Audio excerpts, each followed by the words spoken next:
beloved, Boss Mike Cervera.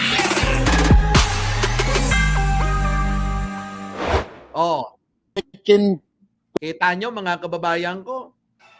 Di ba? Tingnan nyo mga kababayan ko. O kung ano lang ho yung mga nakuha nilang chismis sa social media, ayan lang po talaga.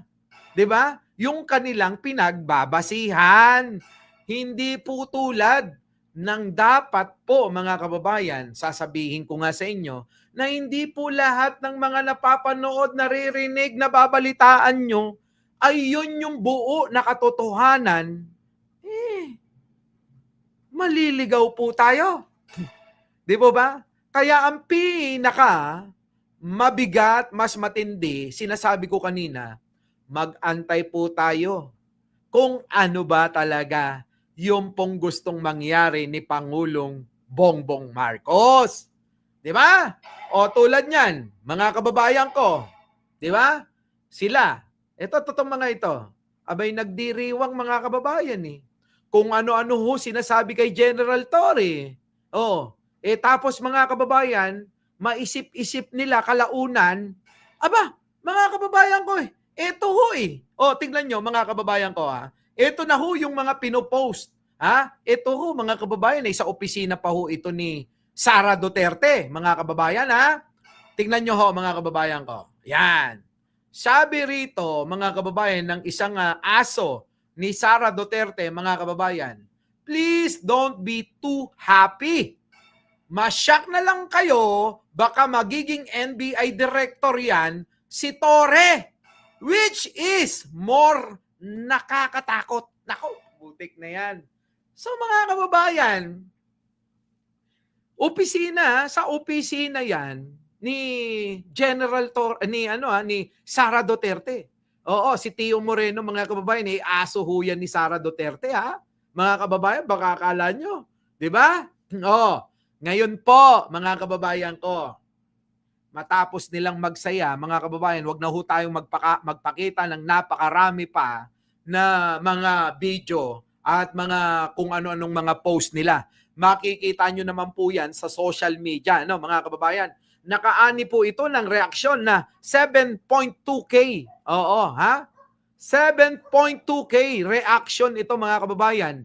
Dahil nga ho ito'y kilala na itong si Tio Moreno ay aso ho ni Sara Duterte, mga kababayan ko.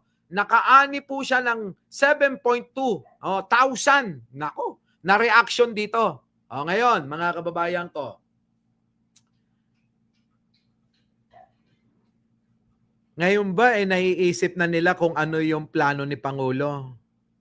Para ho sila'y hindi mapahiya mga kababayan, sasabihin nila sila'y nakikinsimpatya dito kay General Torre. Sila daw ay naaawa. Yung sabi pa nung isa na credit grabber na dahil daw sa kanya, dahil nagdilang anghel daw siya, mga kababayan.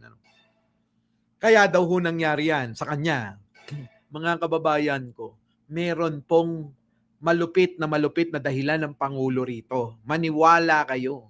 Marami ho mga kababayan, mahihina ulo nyo. Hindi po ako DDS, galit din po ako sa pamilyang Duterte. Kawatan, thank you na. I'm pro-Philippines po. Binabatikos ko lang po si PBB dahil sa ginawa. Ang tanong ko sa inyo eto makmak, ewan ko kung ano ka talaga, no? Alam nyo, mga kababayan, wag nyo nang sakyan.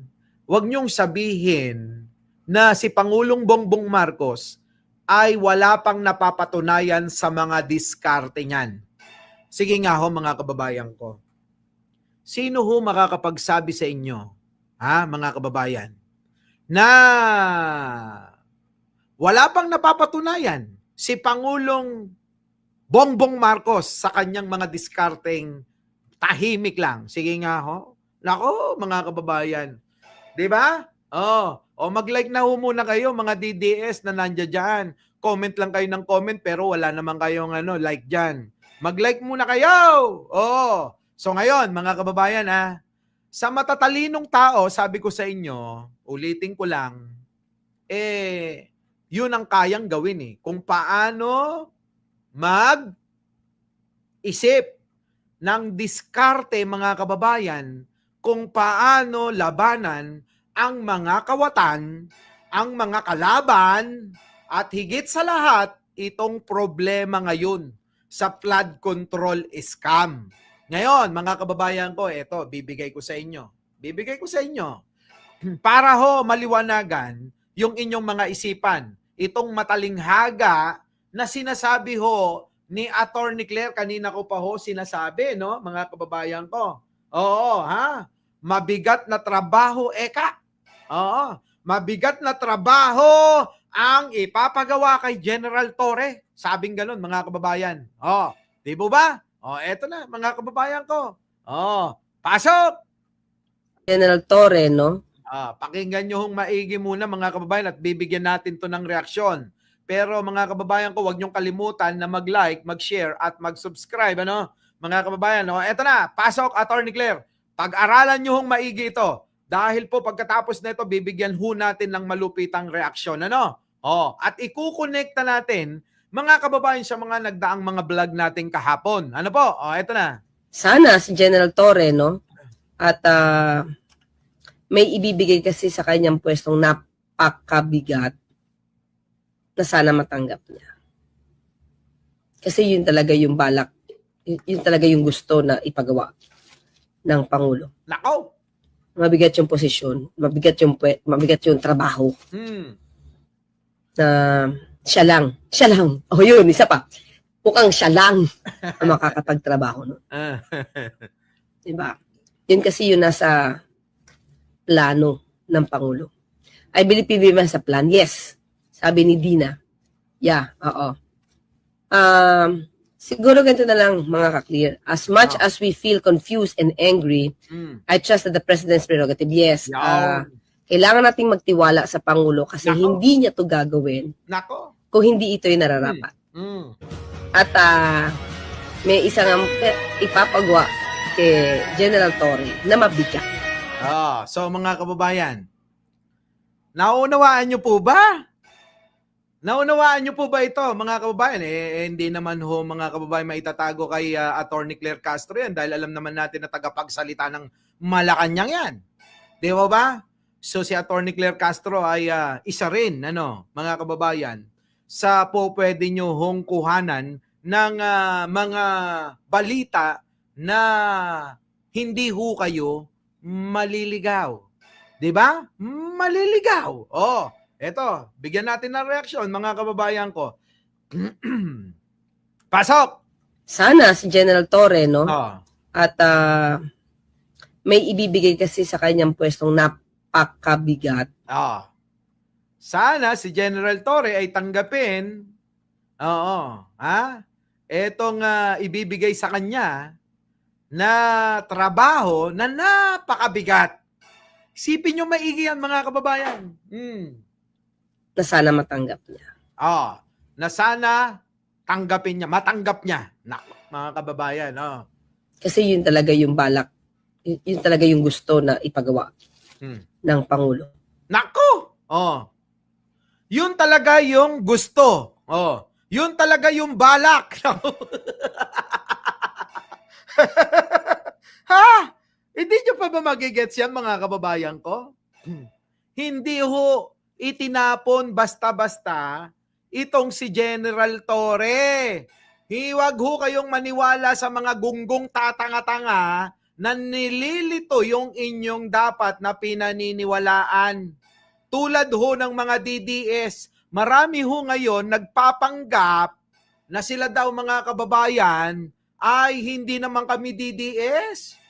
Kami ay sumusuporta kay Pangulong Bongbong. Kami ay sumusuporta kay General Torre. Bakit? Ano ba nangyari? Di ba't meron nga, sinasabi ko pa kahapon, na merong usapan sa isang loob ng kwarto, di ba, na hindi pa nailalabas. Baka ba may magulat kayo? Ganon. Isipin nyo maigi. Nako. Mabigat yung posisyon, mabigat yung trabaho. Mabigat yung posisyon. Nawalan ba ng posisyon si General Torre? O meron siyang kailangan na gawin o ipapagawa si Pangulo sa kanya? Posisyon, oh! Oh, 'di ba? Mabigat yung posisyon, mabigat yung trabaho. Oh, kita nyo mga kababayan ko? Oh. Na siya lang. Siya lang. Oh, yun, isa pa. Hmm. Mukhang siya lang Hmm. ang makakapagtrabaho nun. Kita nyo? Alam nyo, malalim, ano? Tulad na sinasabi ko sa inyo, kahapon pa, malalim ito. Oh, mukhang siya lang ang makakagawa nito. Mga kababayan. O ano yun? Mga kababayan, alam nyo naman si General Torre. Di ba? Si General Torre, mga kababayan, talaga naman. Aba, hinaharang ang katawan. Di ba? Magampanan lang ho yung trabaho ni General Torre. Hinaharang ho yung katawan. Tapos sasabihin, ganun-ganun lang. Hindi ho, mga kababayan ko. Masyado ho kayong naliligaw sa mga paniniwala nyo. Diba? Yun kasi yun nasa plano ng Pangulo. I believe PBBM sa plan. Yes. Sabi ni Dina. Yeah, oo.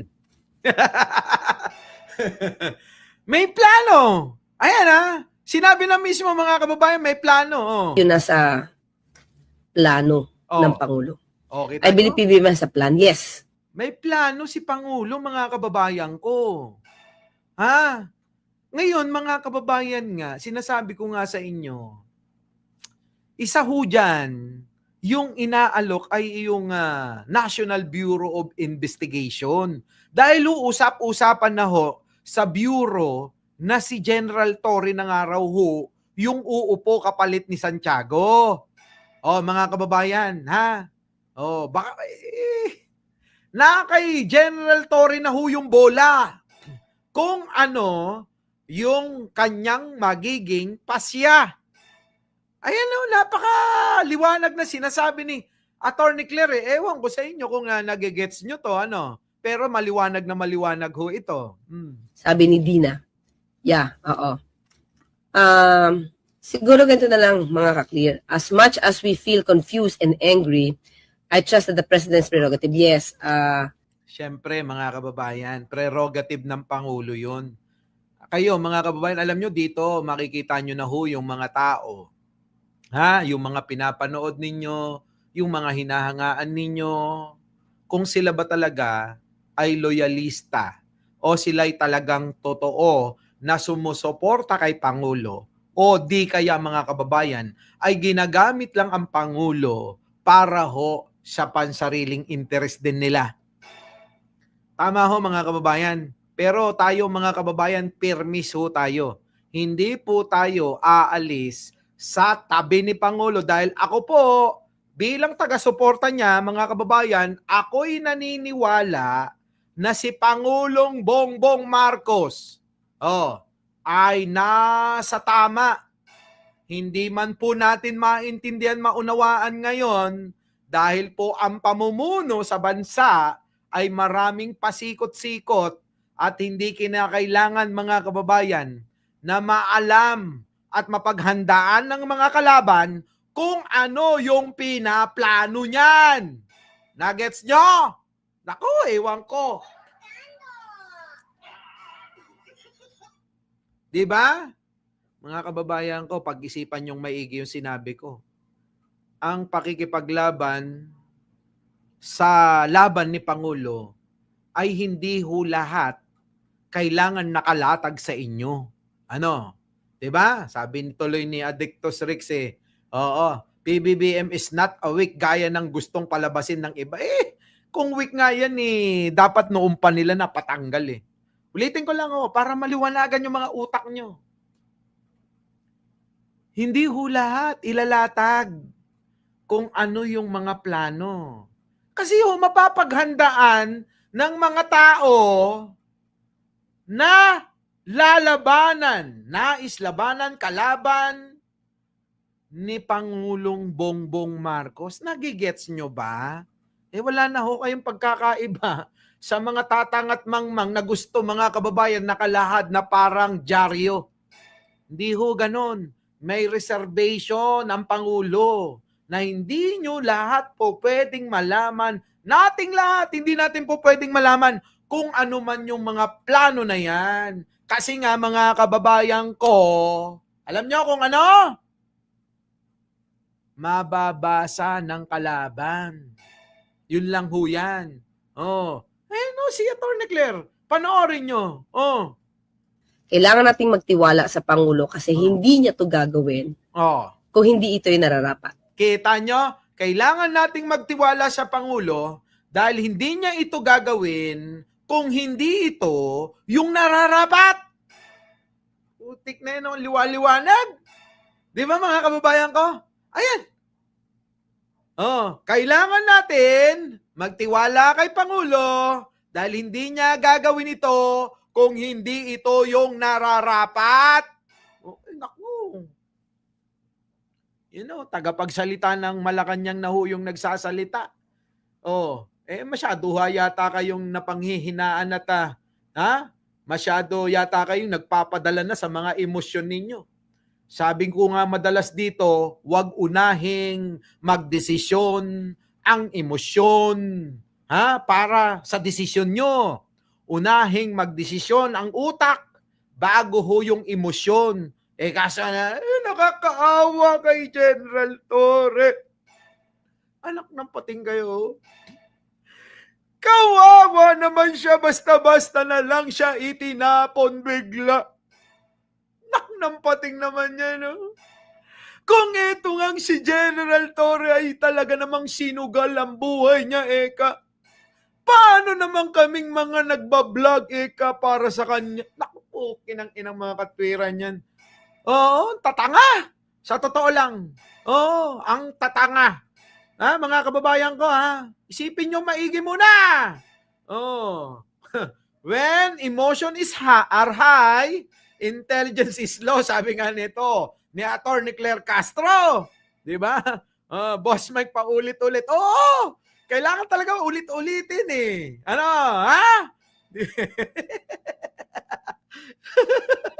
ano? Bakit si Chris Ulo? Hayaan nyo si Chris Ulo. Alam nyo naman si Chris Ulo, pambihira kayo. Nagjo-joke lang yun. Kayo talaga. Ulitin natin para sa kaliwanagan ninyo. As we feel confused and angry, I trust that the President's prerogative. Yes, kailangan nating magtiwala sa Pangulo kasi hindi niya to gagawin kung hindi ito'y nararapat. Kita nyo mga kababayan, meron dyan, kunwari nakikisimpat siya, sabi ni Mon Amor. Ganun talaga. Tulad ho ni, tulad ho ni Bato. Naaawa. Galit ako sa kanya kasi sa ginawa niya kay Pastor Kibuloy tsaka kay Digong. Pero naaawa ako sa kanya, plastic kalbo. Napaka-plastic mga kababayan, ano pang gusto nyong isipin dito? Ano pang gusto nyong sabihin ko pa? Ayan na, sa salita lang ho ni Atty. Claire Castro, magigets nyo na yan. At may isang ipapagawa kay General Torre na mabigat. Kita nyo, may isang ipapagawa si Pangulong Bongbong Marcos kay General Torre na napakabigat. Ano kaya yon mga kababayan? Paghandaan natin yan. Kayo, may nakikinig-kinata na ba kayo? Mga kababayan ko? Eto, mga kababayan ko. Hindi ba tumutugma rito sa mga nasisense ng kampo ni Sara Duterte? Ito ho ay galing sa opisina ni Sara Duterte. Ayan, mga kababayan, please don't be too happy. Masyak na lang kayo baka maging NBI director yan si Torre. Which is more nakakatakot. Naku, putik na yan mga kababayan ko, mga kababayan. Ako'y naniniwala pa rin. Sa mga loyalista dyan. Pakinggan nyo maigi ito sasabihin ko. Ako'y naniniwala pa rin, mga kababayan, na kung si Pangulong Ferdinand Marcos Sr. ay meron pong pabianber, si Pangulong Bongbong Marcos ay meron po siyang General Torre. Ano, mga kababayan, ha? Oh, kung si Pangulong Ferdinand Marcos Sr. ay may General Pabianber, si Pangulong Bongbong Marcos ay meron pong General Torre. So, ano? Kaya ho ba natatakot na ho itong mga aangang-angang mga DDS? Kaya ho ba sila ngayon mga kababayan matapos magsaya kahapon at bandang huli, doon nila na-realize na teka muna mukhang merong plot twist. Huli na nilang nalaman mga kababayan na teka muna mukhang may pinaplano si Bongbong Marcos Mukhang meron talaga. Dahil katakataka. Yan, mga kababayan. Ha? Google ko, Boss Mike, sino si Bear? Google mo, ha? So ngayon, ano po masasabi nyo rito, mga kababayan ko? Ha? Pagkaisipin nyo lahat yung tinalakay natin. Nang sa ganun, mga kababayan, mabawas-bawasan ang inyong mga agam-agam at pagdududa kay Pangulong Bongbong Marcos. Uulitin ko po sa inyo, malaking bagay na ho yung patunay ni Pangulong Bongbong Marcos na hindi nagsasalita kung hindi tumatrabaho lang at may resulta. Ang resulta mga kababayan, nauna na. Nauna na si Digong nakulong. Nauna si Kibuloy nakulong, sumunod si Digong. Yan mga kababayan ko, ang aking iiwan sa inyo. So paki-comment na lang po mga kababayan yung inyo pong mga masasabi riyan. Ano? At eto na nga, si General Torre, mga kababayan, ay nagsalita na. Nagsalita na ho si General Torre. Pero mga kababayan ko, pwede po ba? Mamaya ko na lang po tatalakayin yan. Ano? Masyado hong mahaba itong ating tatalakayin patungkol po itong pagsisiwalat, mensahe ni General Torre. Ano? Mga kababayan. So mga kababayan, ganito na lang at ako'y babalik mamaya po at magla-lunch lang po kami ni Jen Angeles. Nagtatampo na ho kasi, napapabayaan ko na raw siya. So ngayon, mga kababayan ko, muli, ako po ang inyong lingkod. Lagi po nagsasabi, huwag niyong kalimutan mag-like, mag-share at mag-subscribe bago tayo maghiwa-hiwalay. At ako rin po ay nagsasabing mahalin natin po ang ating kapwa, ipagdasal po natin lagi ang ating bansa. Magandang bitin ba? Bitin. Mamaya, so solving ko kayo. Muli, magandang umaga, magandang hapon at magandang gabi. Sa mandako ng mundo, naroon kayo syempre. Magandang buhay na rin para sa ating lahat. Maraming salamat po. Our beloved Boss Mike, Boss Mike.